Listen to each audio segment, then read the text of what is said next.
Salut à tous et bienvenue dans cette critique du film À la poursuite d'Octobre Rouge. N'hésitez pas à vous abonner à cette chaîne, à laisser un comme, un like, etc.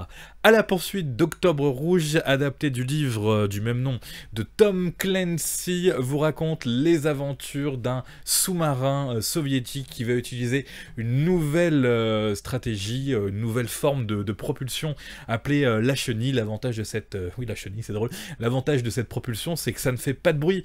Et on découvre en regardant le film, pour ceux qui ne connaissent pas le milieu des sous-marins comme moi, que les sous-marins en fait se repèrent entre eux grâce au bruit des hélices. Et là, les soviétiques ont donc inventé un sous-marin qui fait pas de bruit, qui est armé de manière nucléaire et qui va pouvoir s'approcher des côtes américaines. Donc évidemment que c'est un petit peu compliqué. Sauf que le personnage principal, incarné par Sean Connery, est une sorte de haut gradé commandant amiral de ce nouveau sous-marin qui s'appelle Octobre Rouge.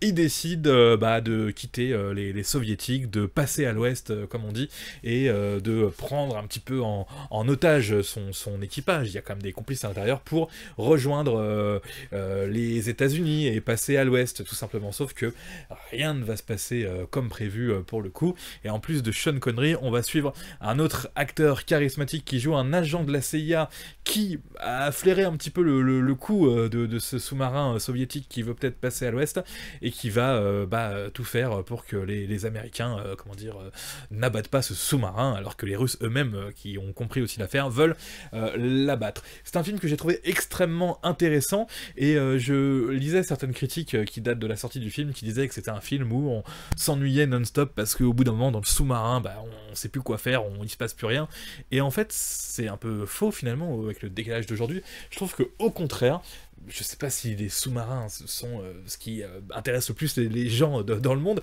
mais moi j'ai adoré découvrir comment ça fonctionnait, ces sous-marins, comment ils se guident, comment ils s'envoient des torpilles entre eux, et j'ai trouvé ça hyper intéressant et bien fait techniquement pour un film des années 90 qui raconte des faits censés se produire en 1984. Donc ça m'a donné envie de regarder encore plus des films avec des sous-marins pour le coup. Je trouve qu'au niveau de la distribution, Sean Connery et Alec Baldwin sont vraiment hyper charismatiques, hyper bons. Sean Connery joue un officier russe, hein, je l'ai déjà dit, donc voilà. Il faut savoir qu'au début du film, il parle russe et c'est sous-titré, et puis après c'est vrai qu'il y a une... Alors heureusement qu'il y a ça, sinon moi j'aurais pas tenu tout le long à lire les sous-titres.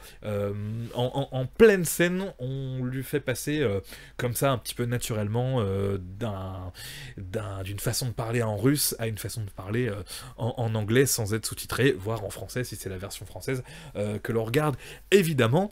Donc franchement, j'ai plus la durée en tête du film, 135 minutes, donc c'était assez long, mais j'ai passé un très très bon moment. Je trouve que le suspense de savoir mais comment ça va se passer pour ce sous-marin, est-ce qu'il va réussir à passer à l'ouest, est-ce qu'il va éviter les torpilles qu'on lui envoie, est-ce que les Américains vont avoir confiance, et puis il y a aussi cette notion de on voit comment ça se passe un petit peu, parfois on voit beaucoup dans les films quand il y a une rencontre entre des gens pour acheter des choses illégales, tout le monde a peur, tout le monde se protège, et là on va voir la même chose avec la rencontre de deux sous-marins, comment ils vont réussir à communiquer ensemble, les soviétiques qui veulent passer à l'ouest et les Américains, en se disant non on se tire pas dessus, il faut qu'on collabore ensemble. Donc vraiment superbe film avec ce Sean Connery déjà d'un certain âge, avec la barbe, le Sean Connery des années 90, de 2000 finalement, Alec Baldwin tout jeune, et franchement je vais pas dire grand chose de plus, j'ai adoré ce film là.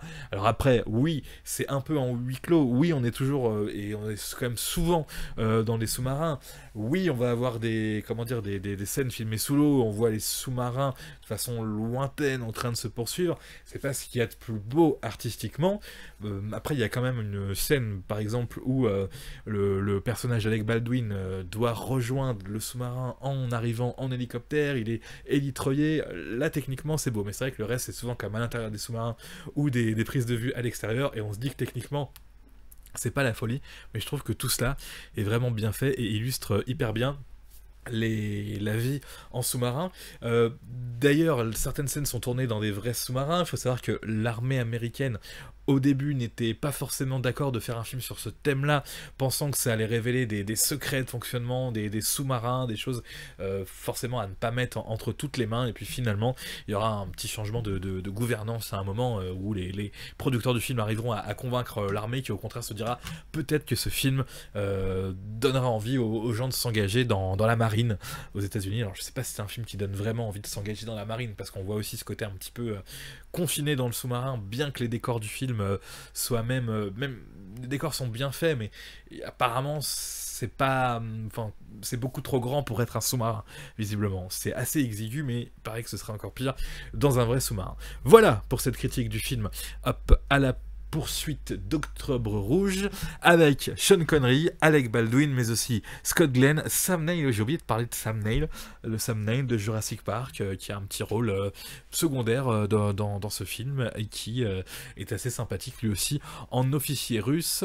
Voilà pour comment dire, les principaux acteurs et actrice. Alors c'est vrai qu'il n'y a pas beaucoup d'actrices dans ce film. Alors, voilà, tiens, c'est vrai que là pour le coup, effectivement, c'est vrai que j'avais pas.